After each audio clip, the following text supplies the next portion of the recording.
Hey everybody, Jabman025 here. Today I'm taking a look at my 90th Master Grade, the Zeta Gundam version 1.0 20th Anniversary Edition. This is a limited edition Master Grade.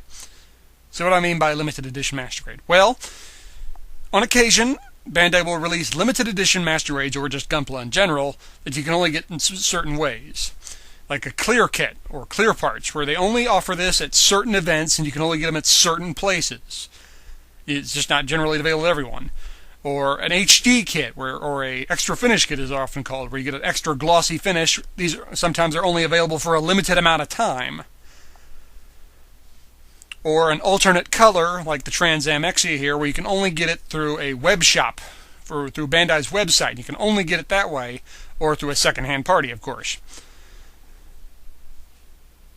Now, the 20th anniversary is a chrome finish, or it is now being called titanium finish.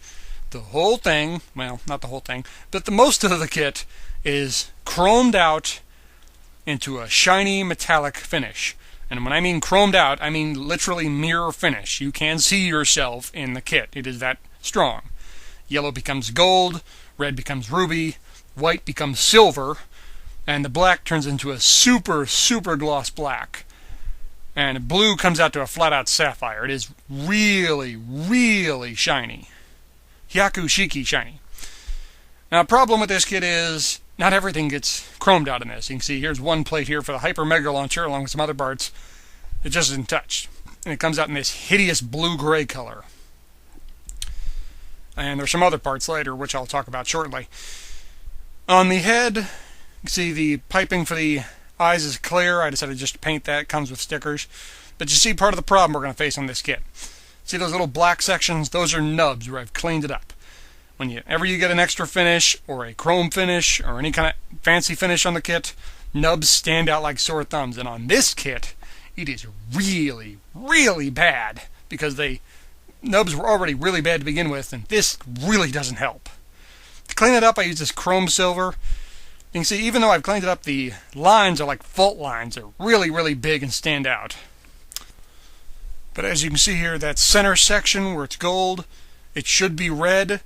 And this back section here is silver, and it should be green. I just used some clear green there since it's already silver as base. But that center section there on the V-fin should be red. They do give you a chromed out red part. But if you use that, then you have to use this plate, which is plain yellow. It hasn't been touched. This is a transforming V-fin. So rather than use that, I just repainted the center section. How I did that? Well, did a candy coating of silver, then a top coat of clear red. Doesn't come out quite as nice as the chrome finish, but still comes out looking good. Now the arms here, get that, again, really nice sapphire blue finish, but we run into the problem of seam lines and nubs. The nubs are already really bad on this kit, and the chrome finish does not help. You see, I hid the nub up there on the shoulder, and I did that with a chrome silver on top coat, with a top coat of clear blue. Doesn't blend in perfectly, but it comes out all right. You can see here what I mean. The front, you see the nubs. There's a nub on the back. You can't really see it. If you look really, really close, you can see where it was, but at a simple glance, you won't be able to see it. Now you see the Zeta Gundam all standing and ready to roll. All built. The big old backpack with the chrome black really looks nice. The nubs aren't so bad on the backpack, but all over from head to toe on the Gundam itself is really, really bad. Now accessories, you get the ammo pack for the arm, which if you connect and move forward, it will pop out those machine guns out of the forearm, which are not chromed, so you're probably never going to do it. Beam sabers, you get 2 of them. Yes, they will hook into the side skirt, and yes, they come with 2 clear pink blades. Beam rifle. This is almost perfect, as they use chrome parts for everything except the main cable and the ammo pack, and unfortunately that really stands out as not being chromed. And you get this big hunk of junk, the Hyper Mega Launcher. As I said before, not chromed, kind of a bluish gray. It's hideous. Doesn't want to be held right. Poorly balanced. This is a glorified paperweight, and it doesn't even do a good job of that. So this thing's a piece of junk. I'm sorry. It is. Now, compared to the Zeta 2.0, you really see some differences. The Zeta 2.0 looks like the Zeta we saw in the series, looks like the line art. The Zeta 1.0, it's kind of big, blocky, the head's a little too big, the shoulders and the chest look a little too wide. See, the upside of Zeta 1.0, it will stand, where Zeta 2.0 just really won't unless it's leaning up against something or on an action base. The Zeta 1.0 is better balanced, but it just doesn't look as good as the Zeta 2.0. The Zeta 2.0 looks like the Zeta Gundam we all know and love. I will say that the transformation into Wave Rider in Zeta 1.0 is a lot easier. Still not easy, but Zeta 2.0 transformation will drive you mad. Zeta 1.0, a little easier, a little less complicated. Still not the easiest one in the world, but better than the 2.0.